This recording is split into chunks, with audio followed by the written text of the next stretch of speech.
उत्तर प्रदेश के सीतापुर में एक महंत की हेट स्पीच का वीडियो सोशल मीडिया पर वायरल हो रहा है।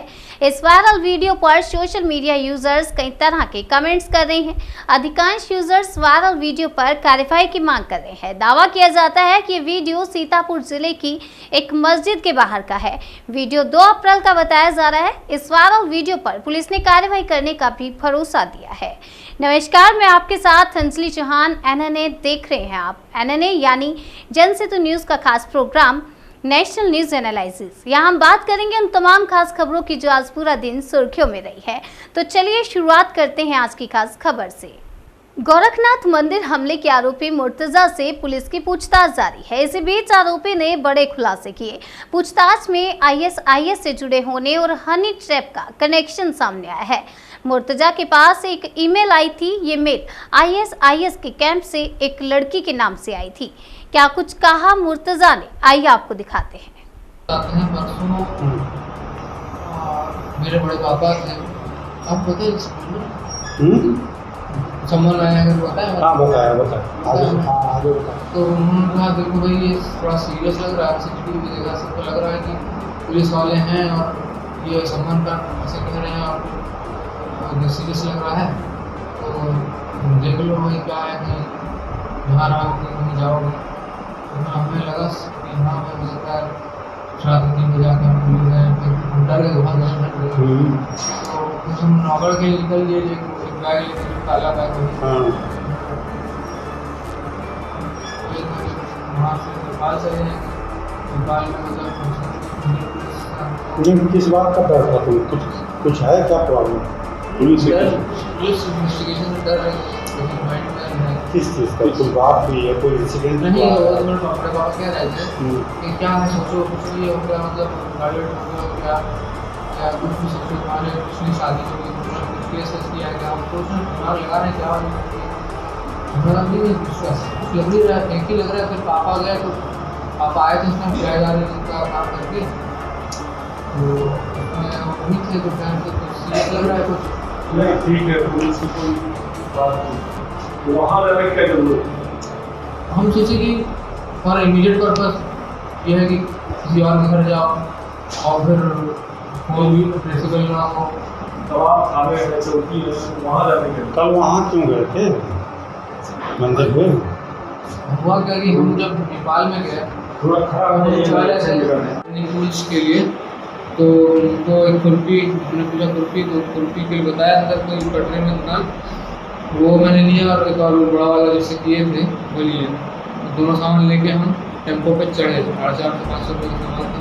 टेम्पो पे चढ़े, टेम्पो से नौगढ़ है, सेठ नौगढ़ से जो है उसने कहा कि आपको गोरखपुर पहुँचा देंगे। तो हमने कहा भाई ठीक है, गोरखनाथ में रुकवा देना, तो वहीं पुलिस है उसी पे हम कुछ अपना कर देंगे, कि हम भी चले जाएंगे, काम तमाम हो जाएगा, हम भी ना हम रहेंगे।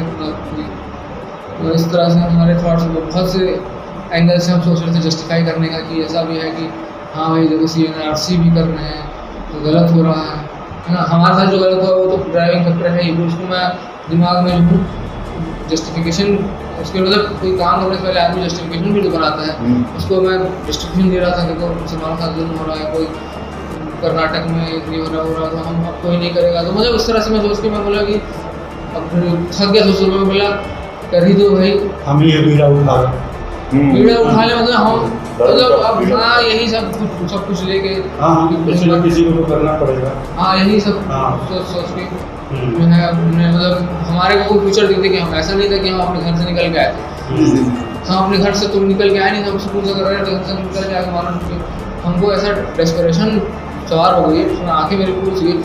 नेपाल में भी थे, सो नहीं पाए थे लोग, जहाँ भी यहाँ पूछ रहे थे कहाँ से आओ, तो हमको लगा कि हमको यहाँ कहीं फ्यूचर ही नहीं है। आप देखिए हमने कहाँ पर अपने घर होता है, 7 पार्क रोड, 7 पार्क आगे आप देखिएगा हमने नोट्स में लिखा है कि मर्चेंडाइज 5000 रुपये का टोपी, इधर ये सब तरह का सामान खरीद करके कारवास में तो लिखा था, उस हमने इरादा किया था कि, लेकिन मेरी हिम्मत छूट गई। मुख्यमंत्री पुष्कर सिंह धामी ने भ्रष्टाचार मुक्त उत्तराखंड की दिशा में बड़ी पहल की है। भ्रष्टाचार की शिकायतों के लिए उन्होंने आम जनता के लिए 1064 नंबर व वेब ऐप जारी किया है। ये पारदर्शी सरकार की तरफ मुख्यमंत्री पुष्कर सिंह धामी के बढ़ते कदम है। उत्तराखंड में दोबारा मुख्यमंत्री की कुर्सी संभालने के बाद सीएम धामी एक्शन में नजर आ रहे हैं। प्रदेश में कहीं भी भ्रष्टाचार की शिकायत के लिए आम जनता इस नंबर पर कॉल कर सकती है। जनता की शिकायत पर तुरंत कार्रवाई की जाएगी। उत्तराखंड में दोबारा मुख्यमंत्री की कुर्सी संभालने के बाद सीएम धामी एक्शन में नजर आ रहे हैं। वह लगातार राज्य के विकास के लिए जरूरी योजनाओं पर पूरा ध्यान लगाए हुए हैं। अधिकारियों की बैठकें लेने के साथ ही वह स्वयं भी निरीक्षण कर रहे हैं। आज शुक्रवार को उन्होंने एक और फैसला राज्य के हित में लिया। उन्होंने भ्रष्टाचार मुक्त उत्तराखंड की ओर से बड़ा कदम उठाया। इससे प्रदेश की जनता को राहत मिलेगी। प्रदेश में कहीं भी भ्रष्टाचार की शिकायत के लिए आम जनता इस नंबर पर कॉल कर सकती है। जनता की शिकायत पर तुरंत कार्रवाई की जाएगी। मुख्यमंत्री पुष्कर सिंह धामी लगातार प्रदेश हित में अहम फैसले ले रहे हैं। उनका कहना है कि भाजपा राष्ट्र पहले, संगठन दूसरे और व्यक्ति तीसरे के सिद्धांत पर चलती है। इसलिए वह और उनकी सरकार प्रदेश हित में ही फैसले लेगी। कहा कि उनका पूरा ध्यान जनता की सेवा पर है। आइए बढ़ते हैं अगली खबर की ओर। कांग्रेस नेता राहुल गांधी ने बीजेपी और आरएसएस पर हमला बोलते हुए बड़ी बात बोल दी। उन्होंने कहा कि जैसे रसिया यूक्रेन को कह रहा है कि डोनाबास और लुहांस्क नहीं है, उसी तरह से चीन इंडिया को कह रहा है कि लद्दाख और अरुणाचल प्रदेश आपका नहीं है। इसलिए उन्होंने अपनी फौज वहां बैठा रखी है। जो मॉडल वहां लागू हुआ है वह यहां भी किया जा सकता है। क्या कुछ बोले राहुल गांधी, आइए सुनते हैं। मॉडर्न पॉलिटिक्स में रियलिटी से बचने का तरीका मीडिया है।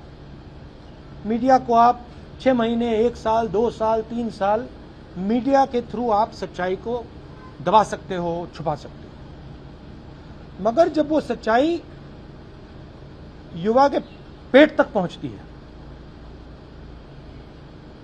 युवा के माता पिता के पेट तक पहुंचती है, तो फिर मीडिया उसको नहीं संभाल पाता। पिछले 2-3 साल मीडिया ने सच्चाई को छुपाया है। हमारे इंस्टीट्यूशंस ने, मीडिया ने, बीजेपी के नेताओं ने, आरएसएस ने सच्चाई को छुपा के रखा है।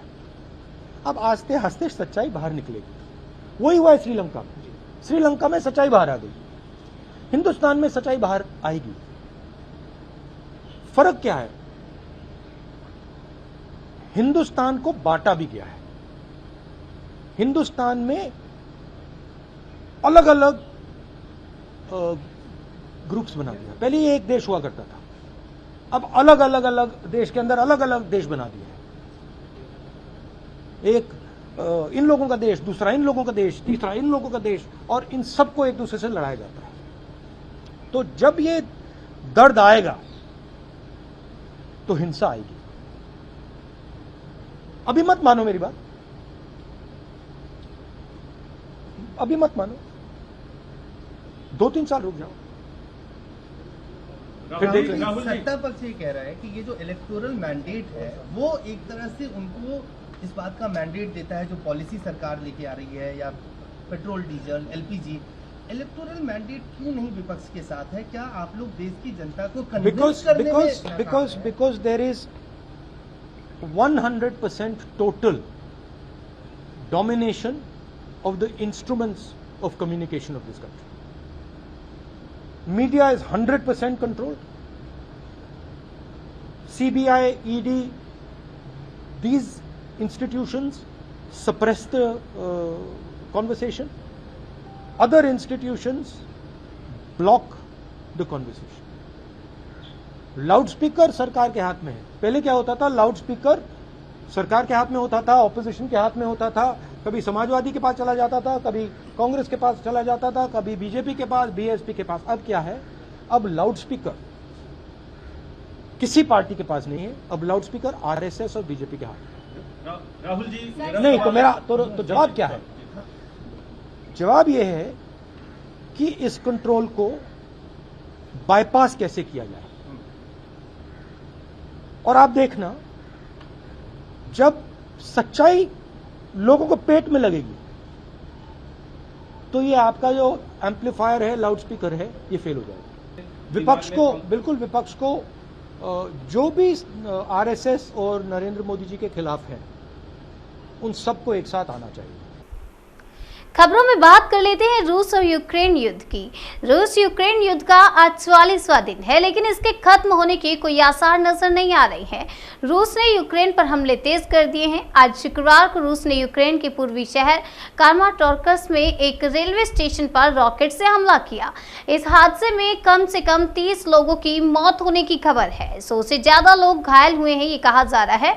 यूक्रेन के रेलवे प्रमुख ने बताया कि नागरिकों को निकालने के लिए इस्तेमाल किए जा रहे रेलवे स्टेशन पर रॉकेट हमले में 30 से अधिक लोगों की मौत हो गई। डोनेत्स्क क्षेत्र के गवर्नर ने कहा, रॉकेट हमले के वक्त हजारों नागरिक वहां से जाने का इंतजार करते हुए रेलवे स्टेशन पर मौजूद थे। रूसी सैनिकों के हमलों के बाद यूक्रेन के कई शहरों में इमारतें, सड़कें और यातायात के साधन तबाह हो गए हैं, जबकि आम नागरिकों की मौत के मामलों में भी लगातार इजाफा हो रहा है, जिसकी दुनिया भर में निंदा की जा रही है। वहीं ब्रिटेन के रक्षा मंत्रालय ने अपनी नई अपडेट में घोषणा की है कि रूस की सेना उत्तरी यूक्रेन से बेलारूस और रूस की तरफ से पूरी तरह से हट गई है। इनमें से सेना को डोनबास में लड़ने के लिए पूर्वी यूक्रेन में ट्रांसफर कर दिया जाएगा, जिसमें डोनेत्स्क और लुहांस्क के अलगाववादी क्षेत्र शामिल हैं। इनमें से कई बलों को पूर्व में तैनात करने के लिए पहले तैयार करना होगा। यूक्रेन के पूर्व और दक्षिण शहरों में रूस की गोलाबारी जारी है। रूस की सेना रणनीतिक रूप से महत्वपूर्ण शहर इजियम से दक्षिण में आगे बढ़ गई है, जो मॉस्को के नियंत्रण में है। बीबीसी ने एक रिपोर्ट में कहा कि उत्तर में कीव के आसपास के क्षेत्र से अपनी सेना वापस लेने के बाद रूस अब पूर्वी यूक्रेन पर कब्जा करना चाहता है। कश्मीरी पंडित परिवारों के एक समूह का 3 दशक लंबा इंतजार खत्म हो गया।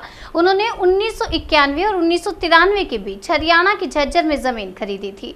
गुरुवार को मुख्यमंत्री मनोहर लाल खट्टर ने उन्हें भूखंड आवंटित करने के लिए वचन पूर्ति योजना की घोषणा कर उनके इंतजार को समाप्त कर दिया। खट्टर ने कार्यक्रम में ऐसे 182 परिवारों में से कुछ को सेक्टर 2 बहादुरगढ़ स्थित भूखंडों के आवंटन पत्र सौंपे।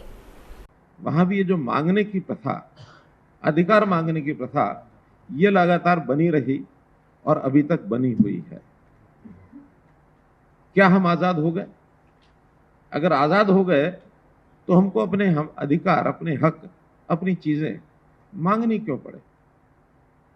अपने आप मिलनी चाहिए। और जब अपने आप मिलने का कोई सिस्टम जब तक नहीं बनेगा, तब तक हम ये कहेंगे हमारी वो आजादी अभी मिले नहीं है। हमने इस पर विचार किया कि जिसका जो हक है वो उसको मिले, उसके घर जाके मिले। उसके लिए नई व्यवस्था शुरू की, परिवार पहचान पत्र। एक यूनिक व्यवस्था, देश में तो कहीं है भी नहीं, दुनिया में भी कहीं नहीं है।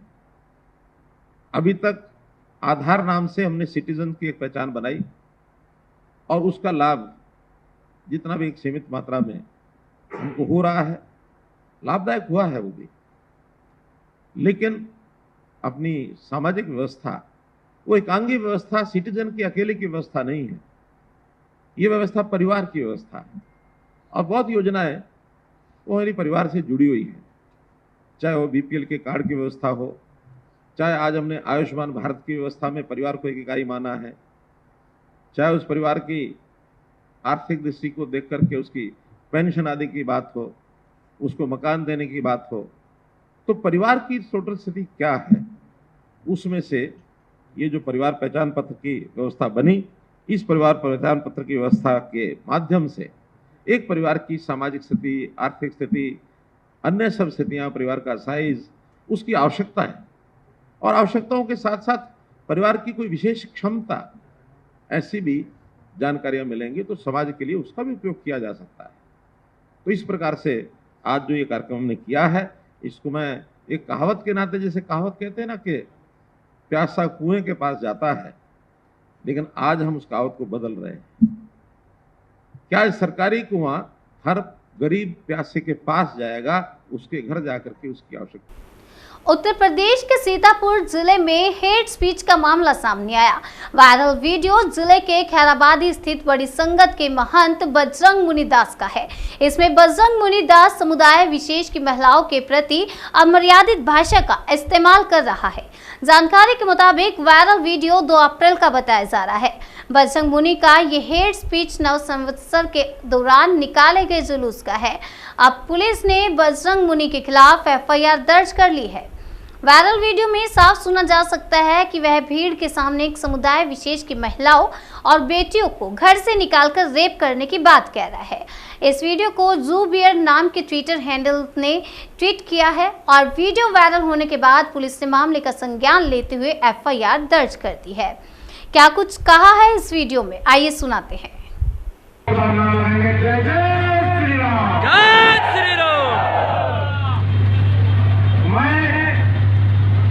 यहाँ कहीं पास में सुअरों का बाड़ा है, जहाँ उस सुअरों के बाड़े में मेरी हत्या के लिए 28 लाख रुपए सुअरों ने इकट्ठा किया है।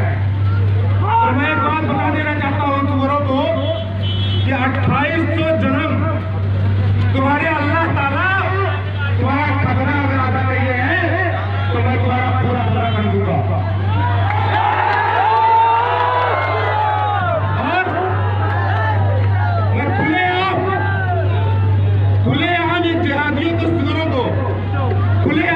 देता हूं कि अगर इज्जत से रहना है तो खैराबाद बनाइए, क्योंकि अगर श्री राम नगर बनने जा रहा है।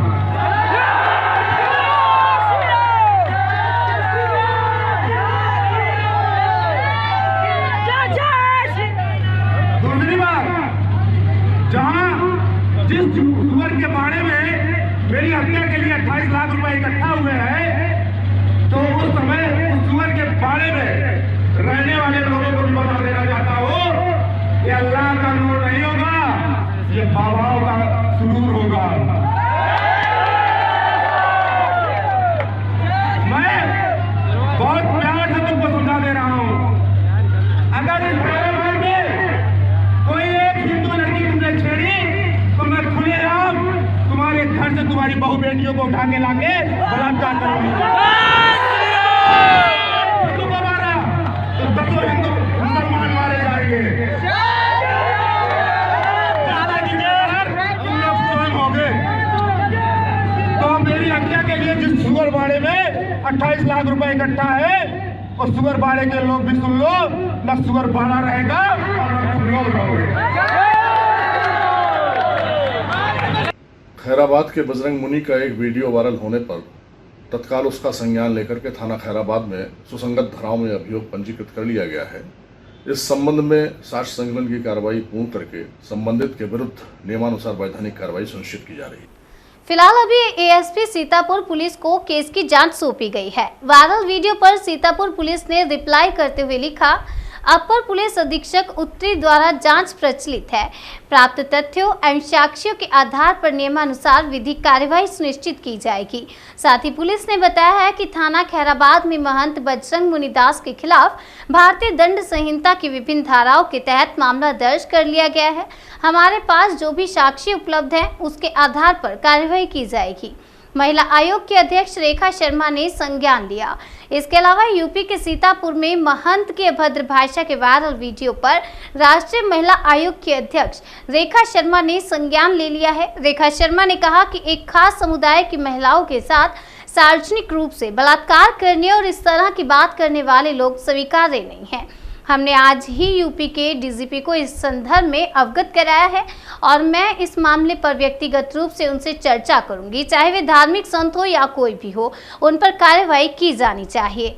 महंत के भद्र भाषा के वायरल वीडियो पर NCW अध्यक्ष ने आगे कहा, महिलाएं उनके निशाने पर है, वे चाहे जिस भी धर्म को धमकी दे रहे हो। ऐसी शिकायतों पर गंभीर हैं, उन्हें पुलिस तक पहुंचाया जा रहा है, लेकिन ऐसा लगता है कि इस तरह के मामले कम नहीं हो रहे हैं। नेशनल न्यूज एनालिसिस में आज के लिए फिलहाल इतना ही। तब तक के लिए बने रहिए हमारे साथ और देखते रहिए जन सेतु जन से सरोकार।